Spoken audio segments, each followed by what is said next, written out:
앞에 사진 한 장을 보실까요? 저 사진을 보면 보기가 굉장히 조금 부담스러운 사진이죠. 머리에 도끼를 갖다 대고 그리고 총을 갖다 대고 있는 저 모습. 저 사람이 누구냐면 그래미상을 그리고 MTV상을 받았던 미국의 백인 랩 가수 에미네라는 사람이에요. 에미네. 자, 그런데 저 사람이 살아온 삶을 보면 굉장히 불행했어요. 너무너무 불행한 삶을 살아와요. 그래서 생후 5개월 만에 아버지가 도망가 버리고, 그리고 마약 중독자인 어머니는 완전히 떠돌이 인생을 살아요. 그리고 문란한 인생을 살아갑니다. 그리고 그의 여자친구는 자기 친구에게 빼앗겨버리고 배신당하는 이것도 경험을 해요. 너무너무 힘든 시간을 보냈죠. 그래서 그가 불렀던 노래의 가사를 들어보면 굉장히 자극적이고 원망적이고 그리고 굉장히 공격적이에요. 그 내용을 몇 자 소개하면 이런 내용이에요. 술 한 병을 털어버린 난 고질라가 된 기분. 내 뒤통수를 친다면 후회하게 될 거야. 날 개무시한다면 그 XX끼들은 불면증에 시달릴 거고, 날 방해한다면 널 괴물에게 먹일 거야. 이런 가사와 함께 뭐가 있느냐?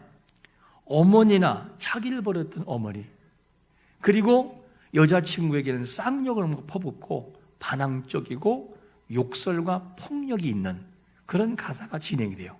그래서 제가 조금 듣다가 안 들었어요. 에미넴이라는 가사를 들으면 굉장히 빠르면서도 기분이 별로 안 좋아져요. 그런데 미국의 어느 학교에서 총기 사건이 벌어져요. 총기 사건이 벌어지는데 범인을 잡고 봤더니만 놀랍게도 그 범인이 에미넴의 앨범을 즐겨 듣고 있는 팬이었었어요. 부정적인 이 노래를. 그래서 이 기자들이 그에게 물었더니만 굉장히 반응적인 반응을 뭐예요? 뭐라고 말을 하냐? 이런 말을 해요. 심히 유감인데 당신은 너무나도 미운 사람이나 짜증나는 사회를 없애버리고 싶은 충동을 느껴본 적은 없습니까? 이렇게 반대로 질문해버려요. 그리고 하는 말이 뭐냐? 나는 어린 시절 나를 괴롭혔던 놈들을 죽이고 싶었다.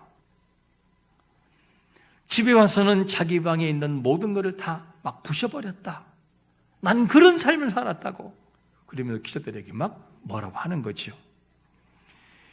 그런데 이 에미넴이라고 하는 사람의 노래를 듣고 과거에 굉장히 부정적인 사람이 완전히 변한 하나의 글이 있는데, 그도 50이 가까운 나이에 에미넴이라는 이 사람의 CD를 6장이나 가지고 있었어요. 그거를 즐겨 들었어요.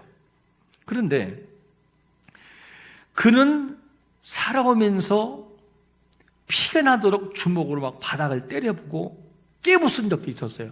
너무너무 마음속에 부정과 분노와 이런 것이 많다 보니까 어린 시절에는 이발소에서 걸려있는 푸시킨의 시를 너무너무 증오했어요. 푸시킨의 시가 어떤 거죠? 여러분만 들어봤을까요? 삶이 그대를 속일지라도, 기억나시나요? 피하거나 노하지 말라. 우울한 날들을 견디면 믿으라. 기쁨의 날이 오리니 마음은 미래에 사는 것, 현재는 슬픈 것, 모든 것을 순간적으로 지나가는 것이니, 그리고 지나가는 것은 훗날 소중하게 되리니. 이게 푸시킨의 시예요. 이 사람 불평이 뭐냐면, 아니 내 삶은 현재 이런데 어떻게 참으란 말이냐? 어떻게 내 삶이 참을 수가 있느냐? 그래 촌지를 가져오지 않는다고 자기에게만 화를 내는 담임선생님이 어느 날 모범교사가 되고 상을 받고 교장되어 있는데 그걸 어떻게 보고 참고 있느냐? 어릴 때 그런 걸 봤다는 거야. 자기는. 지금이야 그런 일은 없지만 그 당시 이 사람은 그렇게 경험한 걸 얘기해요. 그리고 부잣집의 아들은 이 징집 군대가 면제가 되고 자기같이 가난하고 힘든 사람에게는 끝까지 채워야 되는 이 불공평한 사회를 어떻게 내가 참을 수가 있느냐고, 참으라고, 인내하라고, 그런 식이 어딨냐고 이러면서 막 불평합니다. 그러던 마음이 점점 속에서 분노가 치밀어 오르면서 생각하기를, 이 나라가 차라리 전쟁 났으면 좋겠다, 다 뒤집어졌으면 좋겠다, 이런 부정적인 생각이 계속 몰고 와요. 그러던 어느 날 자신이 혐오스럽기 시작을 해요. 뭘 느끼느냐? 진작 정작 미워할 사람은 다른 사람이 아니고 나 자신이었다. 그러면서 이 사람이 깨닫고 돌아오는 이 내용이 어느 책에 실리느냐? 세이노의 가르침, 세이노. 세이가 뭐죠? 말하다. 그러니까 말하라 아니라고. 무슨 말이냐? 내가 그동안 가져왔고 살아왔던 모든 부정적인 생각이 옳다라고 생각했는데 그게 아니라는 것을 부정하라. Say no. 이렇게 23년도에 나오는 책이죠. Say no의 가르침. 한때 부정적인 이 사람이 부정을 정복하고 난 다음에 긍정의 모습으로 나가면서 달라지기 시작을 해요. 23년도 기준 순자선이 1000억대예요. 1000억대. 그리고 살아가는 삶이 부정적인 마음에서 긍정적으로 돌아와서 많은 사람들의 글로 감동을 주는 이 역할을 하면서 살아가는 사람이 바로 이 세이노의 주인공입니다. 오늘 말씀에도 자신을 다스린다고 하는 것이 얼마나 중요한지를 말씀하고 있어요. 자기를 다스려야 되고 자기 자신을 다스리고 그리고 몸부림쳐야 된다. 자기 자신을 다스리는 자는 어떤 것에 몸부림쳐야 되느냐? 첫 번째로 이렇게 말씀하고 있잖아요. 노하기를 더디해야 된다. 노하는 걸 더디해야 된다. 한번 32절을 우리 다 같이 한번 읽어봅니다. 시작. 노하기를 더디하는 자는 용사보다 낫고 자기의 마음을 다스리는 자는 색을 빼앗는 자보다 나으니라. 할렐루야. 자기 마음을 다스려야 된다. 노하기를 더디하는 사람하고 누구하고 비교하느냐? 용사하고 비교를 해요. 노하기를 더디하는 부분은 개인적인 부분에 가까워요. 내가 나를 다스리는 것. 근데 용사는 어떻지요? 용사는 바로 성을 공격하고 빼앗고 억압하고 이런 강한 힘을 말해요. 그러면 이렇게 질문할 수 있어요. 전쟁터에서 칼을 휘두르고 성을 빼앗는 강한 사람이 강한 것이냐? 아니면 개인의 마음을 잘 다스려서 노하기를 더디하는 것이 강한 사람이냐? 오늘 성경에서는 뭐라고 말씀하냐면 노하기를 더디하는 자는 누구보다 낫고요? 용사보다 낫다는 거예요. 이 말은 자기 마음을 잘 컨트롤하고 다스려서 나가는 삶, 그런 자가 용사보다 훨씬 강한 자라는 거예요. 칼보다 강한 것이 펜대거든요. 이와 마찬가지로 자기 마음을 즉 다스리고 노하기를 더디하는 것이 뭐냐? 그게 진짜 강한 사람이다. 이렇게 우리에게 답을 주고 있어요. 자신을 다스린다라고 하는 것이 쉬운 글은 아니에요. 다스린다고 하는 것이. 그런데 자기를 다스린다고 하는 것은 쉬운 일이 아닌데 자기를 다스리지 못해서 패배하는 사람이 많아요. 나를 다스리지 못해서 이 자기 자신의 산을 넘지 못해가지고 큰 근심과 실패 속에 빠진 사람이 한둘이 아니라니까요. 염려와 근심이 있을 때 자기 마음을 잘 다스리는 경우를 어떤 케이스로 들 수 있죠? 빌립보서 4장 6절과 7절 보니까 이런 말씀을 하잖아요. 아무것도 염려하지 말고 다만 모든 일에 기도와 간구로 너희 구할 것을 감사함으로 하나님께 아뢰라. 그리하면 모든 지각에 뛰어난 하나님의 평강이 그리스도 예수 안에서 너희 마음과 생각을 뭐 한다고요? 지키신다는 거예요.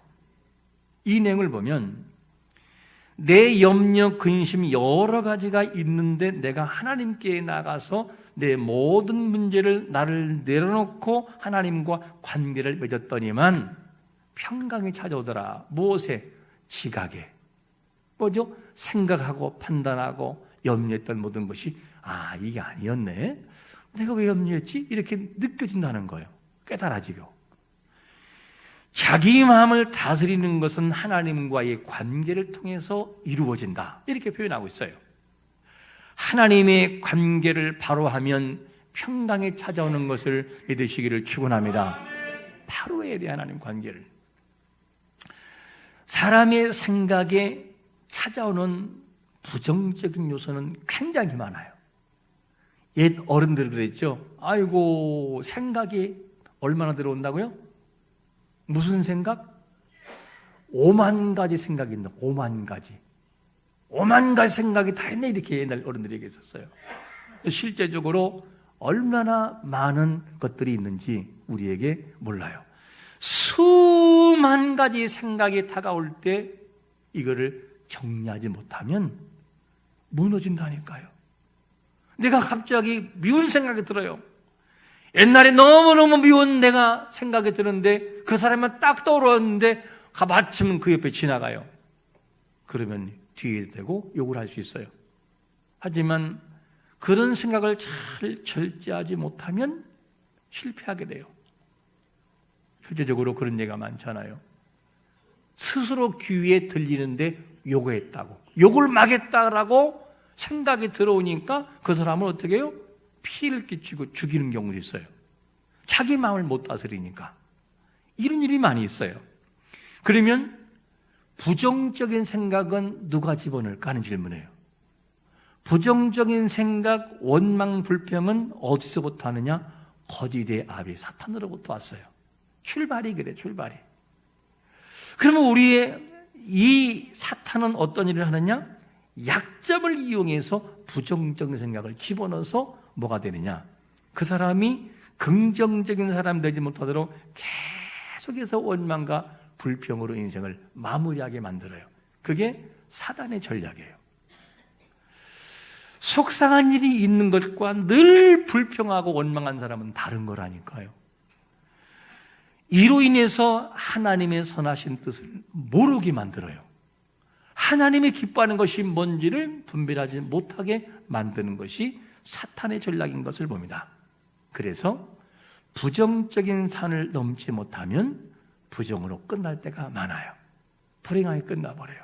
이게 사람의 모습이죠. 그럼 우리의 약함이 있을 때는 어떡할 거냐는 질문이죠. 나는요 이런 약함이 있거든요. 이런 약함이 있을 때 이걸 어떻게 됩니까? 아까 말한 것처럼 하나님과의 관계에서 문제를 풀어가야 돼요. 그럼 하나님이 뭐라고 하느냐? 야고보서에서 이렇게 말씀하잖아요. 너희 중에 누구든지 지혜가 부족하거든 모든 사람에게 후일이시고 꾸짖지 아니하시는 하나님께 구하라. 그래야면 뭐 한다고요? 주신다는 거예요. 하나님이 주신다고 했으면 어떻게 해요? 하나님께 나가서 기도를 해야 되는데 우리는 기도를 안 할 때가 많아요. 너 부르짖으라 하면 내가 너에게 응답할게, 네가 모르는 거 내가 응답할게 라고 말씀하시는데도 사람들은 기도를 안 해요. 왜? 안 믿으니까. 아이 뭐 기도한다고 되나? 이런 생각을 가지니까. 근데 뭐라고 합니까? 하나님께서 반드시 뭐냐? 응답하신다라고 말씀하고 있습니다. 이걸 우리에게 말씀하고 있어요. 그러므로 하나님께 나아가 하나님과의 관계에서 문제를 풀어갈 수 있는 자가 되시기를 축원합니다. 그래야 나의 모든 노함을 이겨낼 수 있다는 것이죠. 이게 뭐냐? 진짜 강한 용사보다 강한 사람이라 이렇게 하고 있어요. 그 다음에 또 용사보다 또 더 나은 사람을 누구라고 말씀하느냐? 두 번째는 이렇게 말씀합니다. 마음을 뭐하는 자? 다스리는 자. 자기 마음을 다스린 자는 성을 뺏는 자보다 낫다. 여기서 마음을 다스린다고 하는 것이 어느 영역을 말하는가? 구체적으로 루하흐라는 히브리어 원문을 보면 루하흐라는 단어는 어떤 뜻이냐? 내 내적인 감정에 막 흥분되고 동요되는 이 모든 것을 잘 차분하게 다스리는 것, 이런 영역. 내 마음에 충동질하는 이 모든 요소를 어떻게 해요? 하나님 앞에 저기 있다면서 하나님 내 마음을 다스리게 해주세요 하는 영역. 그런가 하면 내 마음이 막 참을 수 없는 마음이 있을 때 어떡합니까? 내 마음을 냉철한 판단을 가지고 나를 잠재우고 다스려서 본래의 모습을 잃지 않는 상태, 루하의 마음을 다스리는 자예요. 그게 마음을 다스리는 자예요. 여러분, 사람의 마음이 어떠냐면 사람의 마음도 훈련하기 나름이에요. 잘 훈련돼 버리면 정말 고상한 인격으로 바뀌어진다니까요. 훈련되지 않은 예와 그렇지 않은 일들을 볼까요? 어린아이들은 조금 초등학교 1학년이나 아니면 유치원 들어가기 전에 시끄러우면 시끄러워요! 이렇게 얘기해요.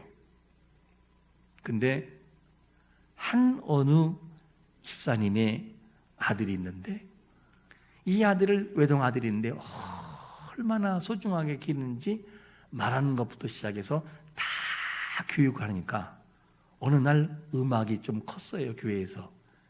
그러니까 뭐라 한 줄 알아요? 이 어린애가 선생님 음악 좀 조금만 내려주실까요? 조금만 내려주실까요? 배운 거예요.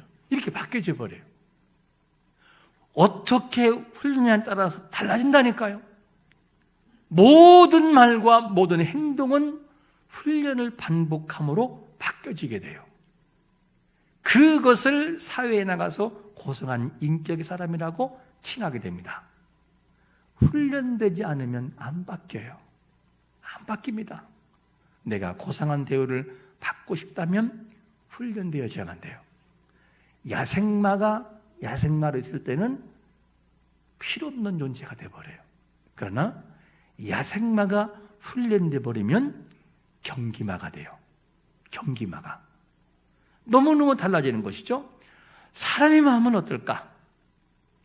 사람의 마음도 하나님에 의해서 잘 다스려져야 돼요.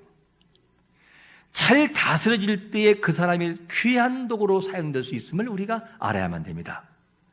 그러면 하나님은 사람의 마음을 움직일 수 있을까 없을까 하는 질문이에요.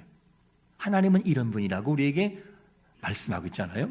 잠언서 21장 1절 한번 같이 읽어볼까요? 시작. 마치 본물 같아서 그가 임의로 인도하시느니라. 와, 우리가 기다릴 수 있는 것은 하나님밖에 없어요. 하나님 뭐라 합니까? 왕의 마음도 어떻게 해요? 본물 같아서. 본물, 그 나이 드신 분들 알잖아요. 물이 내려올 때 본물에서 탁 막아버리면은 이 보에 있는 물이 들어가기도 하고 안 들어가기도 하고 임의로 움직인다는 거예요. 그러니까 사람의 마음도 하나님을 움직인다는 거예요. 사람이 사람의 마음을 움직이기는 어려워도 하나님은 사람의 마음을 움직일 수 있음을 믿으시기를 축원합니다. 그럼 누구를 의지하느냐? 우리의 마음을 하나님께 의지할 수밖에 없다는 거예요. 그래야 변화받는다. 하나님은 사람의 마음을 분명히 움직이는데 사울 같은 경우도 너무너무 강팍해요, 마음이. 근데 하나님이 그를 만나고 움직이니까 180도가 바뀌어요. 180도. 와, 어떻게 바뀌는지. 완전히 정반대 사람으로 바뀌어버려요. 하나님의 영광을 위하여 자기 마음을 다스릴 줄 아는 자가 되시기를 축원합니다. 나의 뜻보다 하나님의 뜻을 앞세워야 그것이 가능해져요. 나를 늘 부인하는 삶이 우리 앞에 있지 않으면 안 됩니다. 이 중에는 살아온 삶이 너무나 다른 측면이 있어요. 어떤 사람은 어릴 때부터 환경이 정말로 엘리트, 다른 말로 말하면 금수저 같은 삶을 살아온 사람도 있을 거예요. 손에 물 하나 안 묻히고 그냥 고귀하게 인정받고 사랑받는 존재로 살아온 사람도 이 중에는 있을 거예요. 그런가 하면 살아온 삶을 생각하기가 너무너무 힘든 거, A님이 살아봤을 때 자기 아버지는 자기를 버리고 가고 어머니는 물다는 삶을 통해서 아팠던 그런 것도 있을 것이고, 분노가 치밀어 오르고 아팠던, 내가 원하는 삶은 아니었지나 어쩔 수 없는 환경에 살다 보니 그렇게 될 수밖에 없는 우리 아픔도 분명히 이 중에는 있을 거예요. 그때의 기억들과 그때의 습관과 습성들이 지금까지 좌우하고 잔상이 남아있는 분들도 있을 겁니다. 그래서 내가 안 그러려고 하는데도 그렇게 되어져 버려가지고 속에 너무 속상하고 뒤에 가서 울고 아파하는 그런 분도 없잖아 있을 겁니다. 이럴 때는 어떻게 되나요? 이것 때문에 우리가 상처받고 아프는 거 이제는 좀 멈출 때가 되지 않겠습니까? 혹여 돌밭에 뿌려진 씨앗이 뿌리가 내리지 못하고 잠깐 견디다가 환난과 고난이 오면 그냥 말라서 넘어지는 경우가 같이 우리의 진정한 에너지가 없는, 뿌리가 없는 삶을 살 수 있어요. 이런 것들을 어떻게 되는가 하는 질문이에요. 이런 아픔들이 있을 때는요, 부담 없이 목표를 가지고 하나님과의 관계를 통해서 문제를 풀어가야 돼요. 그리고 안 된다고 포기하지 말아야 돼요. 또다시 도전하고 또다시 도전하고, 그것이 죄악의 측면이랄지라도 넘어지는 측면이랄지라도 또다시 반복해야 돼요. 하다 보면 하나님의 형상다운 사람으로 변할 때가 있음을 믿으시기를 축원합니다. 이게 중요한 거죠. 그래서 분명한 목표가 있어야 된다. 목표가 얼만큼 중요하냐, 한 가지 더 예를 들어 볼게요. 샌디에고 출신인 바로 누구냐, 미국의 수영선두 플로렌스 쉐드윅이라는 여성이 있어요. 이 여성은 의지가 굉장히 강한데 1950년도에 영국 해협을 20마일, 즉 32km 정도 되는 것을 바다를 건너요.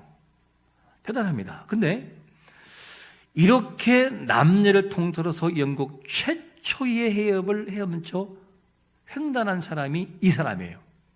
근데 이 사람이 1952년 7월 달에 7월 4일 날 플로렌스 이 쉐드윅이 그의 나이 34세에 도전을 하는데, 뭘 도전하느냐, 카탈리나 섬 들어봤을 거예요. 이 섬에서 롱비치 해안, 굉장히 아름다운 곳이잖아요. 34km가 되는 거리예요. 여러분, 바다에서 34km면 보통 먼 거리가 아니에요.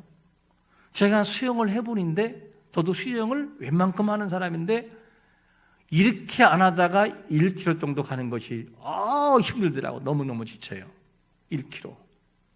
여러분들은 한 200-300m 갈란지 모르겠지만 힘들다니까, 34km 가는 게. 그래서 이 사람이 이제 건너는데, 지도 한번 볼까요? 어디를 건너는지.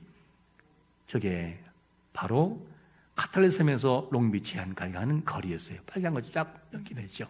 위성으로 찍은 거기 때문에 좁아 보여도 굉장히 먼 거리입니다. 저기를 가는데 이제 1차에서 이미 이 쉐드윅이 영국 해협을 건넌 사람이기 때문에 2차로 도전한다는 것 때문에 생방송으로 중계가 돼버려요. 이 사람은 분명히 할 수 있을 것이다. 그리고 난 다음에 생방송으로 중계가 되는데, 들어가서 한참 가다 보니까 안개가 너무나 많아요. 그리고 이 뼛속까지 파고드는 추위 때문에 느낌 있는 쉐드윅이 절망을 해요. 한참 가다가 도저히 못할 것 같아요. 그래서 도저히 이제는 안 될 것 같기 때문에 나 포기하겠다. 배로 이렇게 따라오는 배의 감독하고 어머니에게 나 더 이상 못 가니까 나를 배 위로 올려달라. 그러니까 조금만 참자. 조금만 더 가면 된다. 아니, 못한다고 포기했어요. 생방송 중계가 돼버려요, 이게. 그리고 난 다음에 이제는 마음에 충격을 받는데 15시간 55분 15시간 동안 계속 수행하다가 포기했어요. 그리고 난 다음에 충격적인 사실을 취득이 알게 되는데, 딱 올라와서 배로 가다 보니까 포기한 지역부터 그 섬까지가 얼마냐? 800m. 800m만 더 갔으면 성공했을 텐데 너무너무 좌절을 해요. 그러면서 허탈감 속에 빠져있는 이 사람에게 기자가 물어요. 그러니까 뭐라고 하느냐? 자기의 패배의 원인을 추위 때문도 피곤 때문도 아니었다. 사실은 안개 때문이었다. 왜냐? 더 정확하게 말하면 안개 때문에 자기가 목표하는 지점을 못 보고 그곳을 볼 수가 없었다는 거예요. 목표가 보이면 갔을 텐데. 그리고 너무너무 억울해서 이 사람이 제2차로 도전합니다. 2달 뒤에. 그래서 프로덴스 키드윅이 뭐냐? 처음보다 더 바닷물이 차갑고 안개가 더 많았어요. 근데 성공을 했어요. 성공한 이유가 뭐냐면, 그 너무너무 힘든 상황인데도 이 사람이 성공하는데, 성공의 비결을 뭐라고 하냐면, 이번에는 분명히 나에게 목표가 있었습니다. 안개 때문에 보이지 않았지만 나는 그 지역, 내가 화날 때 봤던 지역을 마음에 그리면서 계속 목표를 향해서 저는 수행했습니다. 그래서 제가 성공했습니다. 그 사진 한 장 볼까요? 저 모습이에요. 실제 성공한 생방송에 중계됐던 저 모습. 자, 우리 자신들이 살면서 힘들고 어려울 수 있어요. 자기 마음을 다스리지 못할 상황이 오기도 하고, 노하는 안 될 수도 있기도 하고, 어렵고 힘든 상황이지만 분명한 목표를 가지고 인내하면서 하나님이 만들어 놓을 것을 믿고 걸어가면 될 것을 믿으시기를 축원합니다. 하나님이 어떤 분이라고 스스로 소개하냐면, 요한복음 10장 10절 마지막 한번 읽겠습니다. 시작. 도둑이 오는 것은 도둑질하고 죽이고 멸망시키는 것뿐이요, 내가 온 것은 양으로 생명을 얻게 하고 더 풍성히 얻게 하는 것이라. 할렐루야. 우리가 선택하지 않은 환경이라 할지라도, 이 환경 때문에 우리 삶이 뒤틀려졌다 할지라도, 뒤틀어진 모습이 있으면 하나님의 능력으로 바로 잡아 놓으시기를 축원합니다. 하나님은 할 수 있다라고 했잖아요. 마음을 움직이고, 그래서 포기하지 말고 목표를 놓고 가야 돼요. 우리는 하나님의 사람으로 회복되기 위해서 노하기를 더디한 훈련을 해야 되고요, 그리고 자기 마음을 잘 다스리는 훈련을 해야 돼요. 다스려야 돼요. 그래야 보배롭고 존귀한 모습으로 사용될 수 있습니다. 이런 사람을 뭐라고 하느냐? 용사보다 나은 사람이라, 이렇게 표현하고 있어요. 오늘 우리가 기억할 말씀은 다스리는 자, 자기 마음을 잘 다스려서 하나님의 사람답게 보배롭고 존귀하게 사용되는 성도가 되시기를 예수 그리스도의 이름으로 축원합니다. 아멘.